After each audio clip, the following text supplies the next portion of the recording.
your mind at the knocking of these words? Divine repositioning.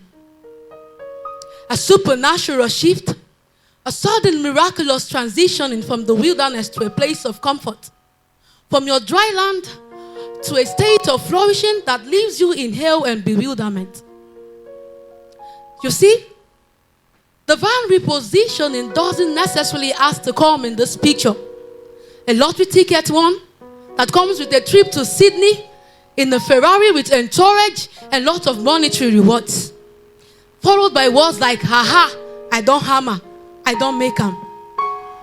You see, most times it seems as though you are not there yet when already you are in it.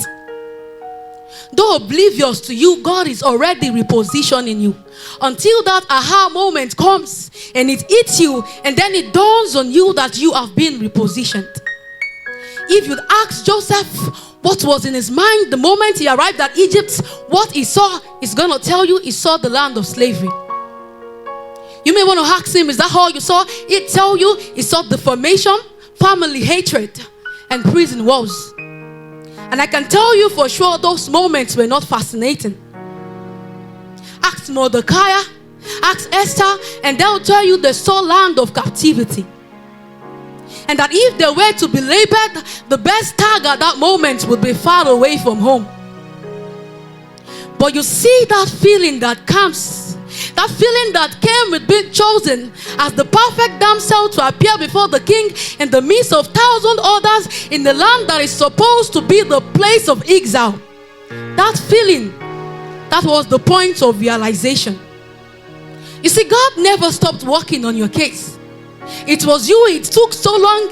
It is you, it is taking long to come to the point of realization. Ask Joseph if it ever came to his mind that he'd be the prime minister, even to the point that he'll be the one to rescue his family. But then, until he also had this point of realization. Let me look your neighbor, tell him, say, no be until you jackpot, and he don't divinely reposition.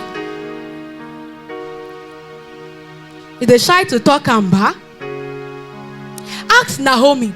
She go tell you, say, the shege where she see your mouth no fit talk am.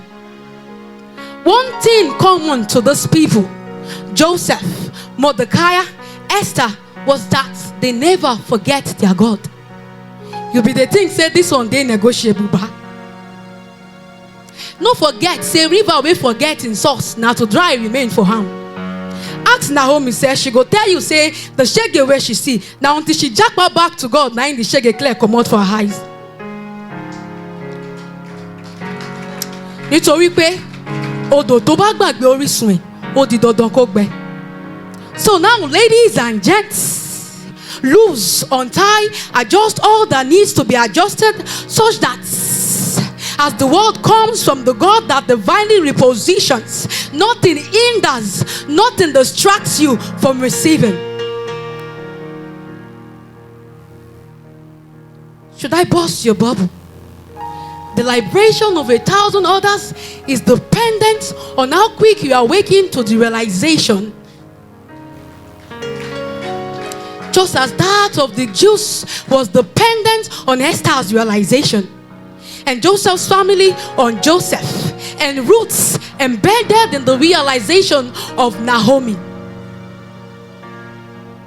So now, for the last time, believing that you now see things the way God sees it, I implore you to say to yourself, I have been divinely repositioned.